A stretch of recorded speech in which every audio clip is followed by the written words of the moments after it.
Dr. Joe DeMarco, chiropractor and owner of OcraMed Health. You know, it's springtime and people get out to exercise a lot more. People go biking and running and hiking and walking, all great stuff to do. However, it's also time of year that people come into my office with a lot of shin splint pain, you know, from using these muscles that they hadn't used all winter. So in today's video, I'm going to show you how to help your shin splints. Couple things first. One is, if you haven't done so already, pick up a copy of my book. It's called A Fitness Carol. It's available at www.afitnesscarol.com. You can go straight to Amazon. You can pick it up in paperback or audiobook version. Also, we're still clearing out the SRI 3.0 massage guns. They're $75 off at www.OcraMedHealth.com. Pick them up once the supplies are gone. The sale is gone. So if you haven't done so already, take a moment right now, subscribe to my channel, OcraMed Health on YouTube. Click that little bell notification. It notifies you every time I upload a new video. At the end of today's video, if you found the information helpful, I'd appreciate a thumbs up. So shin splints is one of those nagging injuries that just puts a real damper on doing fun things outside. You know, the spring is here and you get out, you're doing some hiking and some walking and some running, and before you know it, you start getting that pain in the front of your shin, and it just ruins all the fun, basically. And sometimes it gets bad enough where you just stop running or hiking for a while because it just gets so uncomfortable. Now, there's a couple different types of shin splints, and when we're talking about shin splints, the shin bone that people refer to is really what's known as the tibia. It's the larger of the two bones of the lower leg. Now, some types of shin splints are on the inside and involves a muscle known as the posterior tibialis. I've done a previous video on that. I'll put the card up above me. You can check out that video if your shin splint pain is on the inside. Today, we're going to be talking about shin splint pain when it's on the outside. And when it's on the outside, that involves a muscle known as the tibialis anterior. It originates off of the upper part of the tibia, comes down, it's a long flat muscle, and as it crosses the ankle joint, the long tendon goes over to the medial side of the foot and attaches on the medial cuneiform in the base of the first metatarsal. So because of the anatomy, when this muscle contracts, it dorsiflexes the foot, it brings the foot up in this direction, and also aids in inversion of the foot turning in this way. And that's what this muscle does. Now, why do people run into problems with this tibialis anterior? Well, basically, it's one of the muscles of the body, and there's other muscles like this. You know, there's certain muscles we give a lot of love and a lot of attention to, and then there's muscles like the tibialis anterior that just get ignored. You know, for example, on the other side, we have our calves, and people are always stretching out the calves. They do exercises for the calves, and they do all this stuff to keep the calves strong and flexible and all that, and yet you very seldom see people exercising the tibialis anterior, stretching the tibialis anterior. So if we're going to neglect the muscle, chances are at some point that muscle is going to come back to bite us. It's going to come back to give us a problem. And that's the basic reason why people run into shin splints. This muscle is weak. Can become very tight. It doesn't get any type of work at all, and then we start using it to walk or to run or to hike, and this muscle starts going, hey, what are you doing? You know, you've been ignoring me for all these months, and now you want me to do all this work, and it gets all inflamed and irritated. So on today's video, we're going to go over how to do some fascial release on this tibialis anterior to help loosen it up. We're going to follow that with how to stretch it, and we're going to go over how to strengthen it. So stay tuned. We're going to start with some fascial release work of the tibialis anterior, because this is a muscle that will build up fascial adhesions, or what we call scar tissue in there. It's going to affect its elasticity, and when we go to use it to hike or walk or run, that lack of elasticity starts tugging and pulling, and that's what creates the inflammation that inflammation is what the shin splint pain is. It's that inflammation of the tibialis anterior. Now, why does this muscle build up adhesions? Well, this is a muscle that's commonly left during the day in a shortened position. You know, when we sit down, which a lot of us do during the day, the foot is usually in this position, which keeps this in a shortened position. We don't sit at our desk or sit at our chair with the toe pointed. Our feet are usually like this. It keeps this muscle short. And just like the hamstrings, when you sit down and the knee is bent, the hamstrings are left in a shortened position. A lot of times when we go to stand up, we can feel that tightness that it creates in the hamstrings. Tibialis anterior is in the same boat. When we sit down, the foot's in this position, keeps this muscle shortened, which kind of makes it more susceptible to getting tight. So we need to get in there and break up this adhesion. How are we going to do that? I'm going to show you some techniques you can do by hand, and then we'll use some fascia release tools to help speed things along and be a little more effective at it, okay? So let's get right to that. Okay, so we're going to start by just trying to do some basic fascia release work in here by kind of digging into this muscle. Now, if you're not sure where this muscle is located, it's easy to find. Simply flex the foot up, put your fingers here, and you can feel this muscle contract. It's very easy to find. And it's going on the outside of the tibia bone. So we can start by using our fist. You can do some work kind of by hand and just kind of using your knuckles to knead into the tissue. It's okay to do it that way. It's not as effective. The best thing to do is really to have like a spiky massage ball. This is a Tai Chi Max ball from OcraMed Health. The spikes are going to dig in much better than your knuckles. And it's a little easy to use too, because what you can do with this is you can just simply put firm pressure on the tibialis anterior and just kind of massage it all the way down and then all the way back. Just different directions, up and down, side to side. You can make circles. And I would spend 2 or 3 minutes kind of digging through this. You might find it effective. The muscle fibers are going this way, so some transverse cross-friction massage, just going back and forth all the way down and then all the way up. That's another effective technique you can use. After you spend 2 or 3 minutes, if you want to get a little deeper in there, take the ball. Here's the outside of the shin where the tibialis anterior is, and just kind of lean into the massage ball like that. And now you can just use a little body weight onto it. And once you lean into it, kind of roll it around under there, side to side, back and forth. And on each spot, spend like 30 to 60 seconds.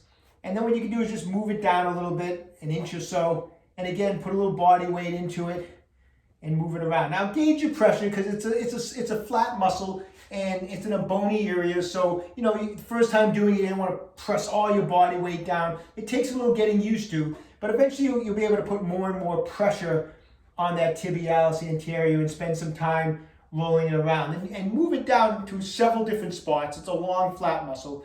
If you happen to find an area that feels really knotted, spend a little extra time on it. You know, I find a knot there. It feels like a really tight part of that tibialis anterior. Spend an extra 30 or 60 seconds on that one spot. But try to work it all the way down. Now, this is going to get a lot of blood flow into the muscle. You're going to see some redness in here. It could leave a little markings. That's okay. That happens a lot of times when we do fascial release work. But like I said, especially if you're new at this, just gauge your pressure.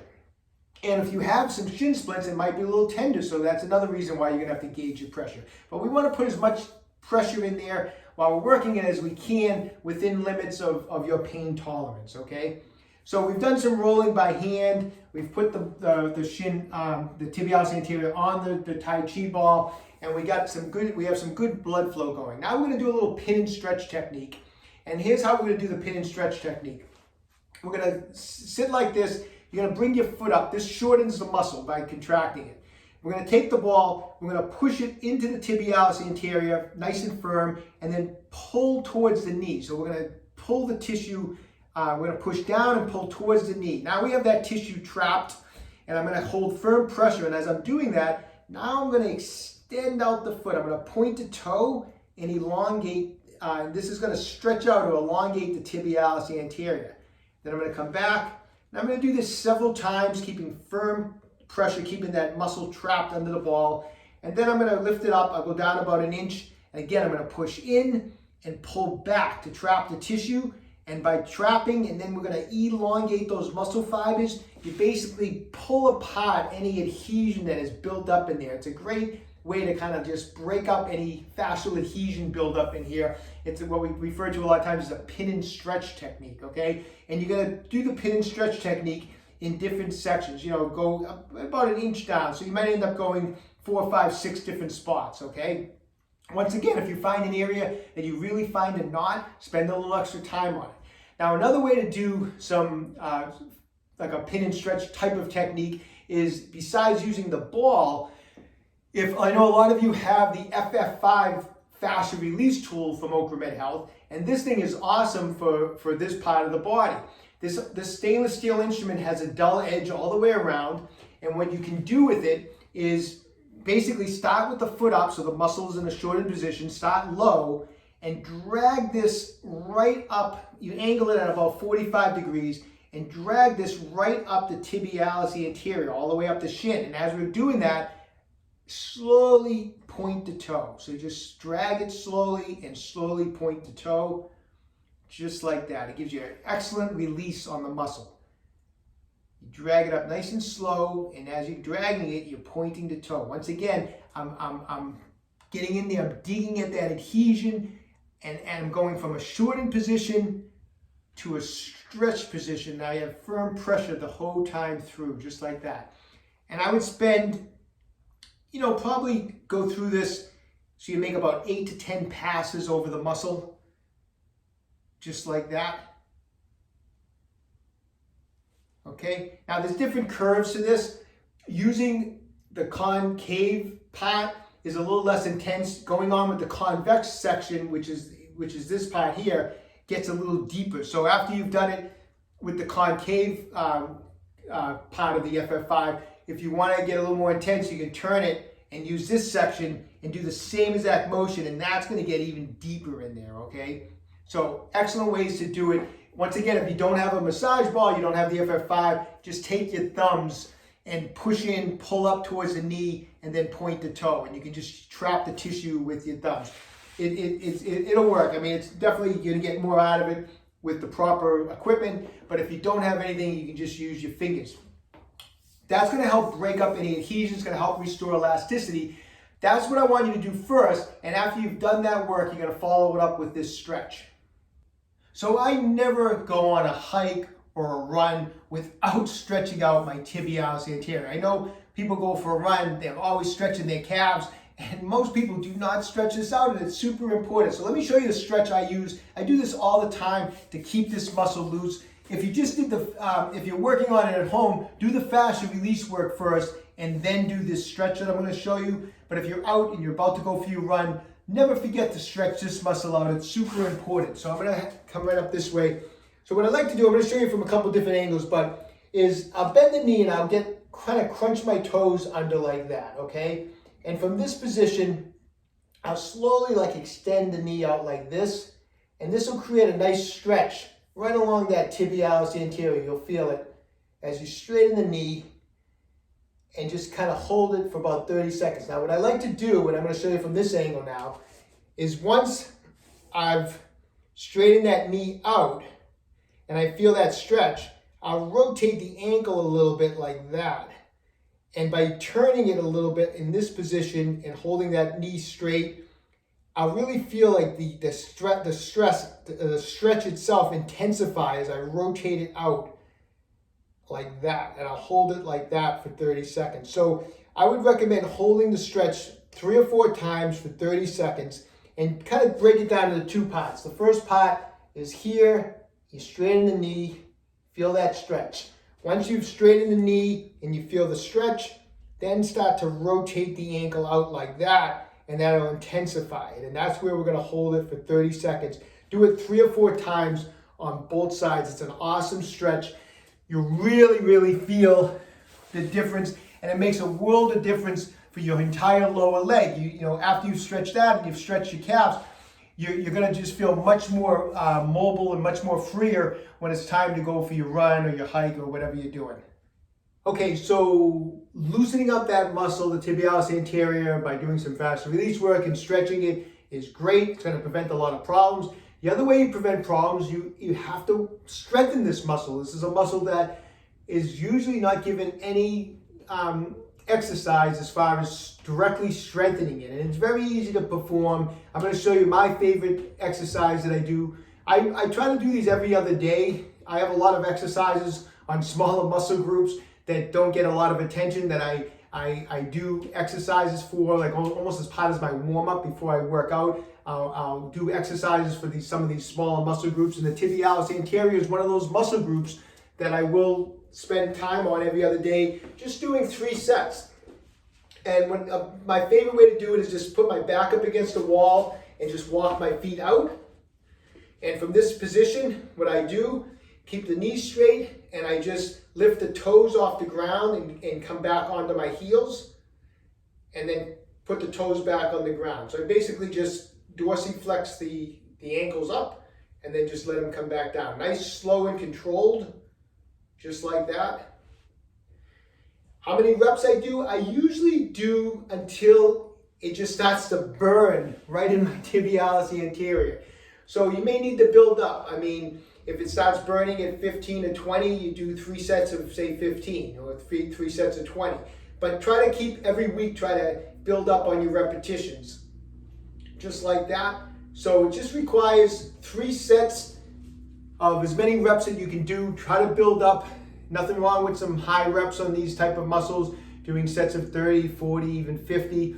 But 3 sets of that simple exercise will make a world of difference in keeping this muscle and building up, keeping this muscle strong and building up some strength. All right, so I hope today's video has been helpful. I hope it helps your shin splints so that you can enjoy your spring and summer by being outside and doing all sorts of great exercise outside, like hiking and biking and running. So if you're having shin splints, give those techniques a try. The fascia release work is something you can do every other day. The stretches I would do every day, especially on the days that you always want to make sure that you stretch them out, stretch that muscle, the tibialis anterior, out before you run, and then I would stretch it out after you exercise. Also, the strengthening exercises, I do them every other day, okay? So best of luck. Leave me a comment in the comment section down below as far as how your shin splints are doing. Be patient. If you've had shin splints for several weeks or for a couple months, they're not going to go away with one treatment, you know, so be patient about it. It may take you a couple weeks or 3 or 4 weeks, it depends, but get working on it. The good thing is once you get working on this and you're doing this on a regular basis and your shin splints go away, chances are you're never going to get shin splints on the tibialis anterior muscle again. So that's the best part, all right? So anyways, best of luck to everyone. Stay young, train hard. Hey, if you haven't done so already, take a moment right now. Visit my website, www.OcraMedHealth.com. We have a full line of fascia release products. The Tai Chi Max Ball and the FF5 fascia release tool is in stock. It's available on our website. Take a moment right now, subscribe to my channel, OcraMed Health on YouTube. Questions about exercise or injuries, just leave me a comment in the comment section down below. I do the best I can to get back to everybody. And don't forget, OcraMed Health is here to keep you fit forever.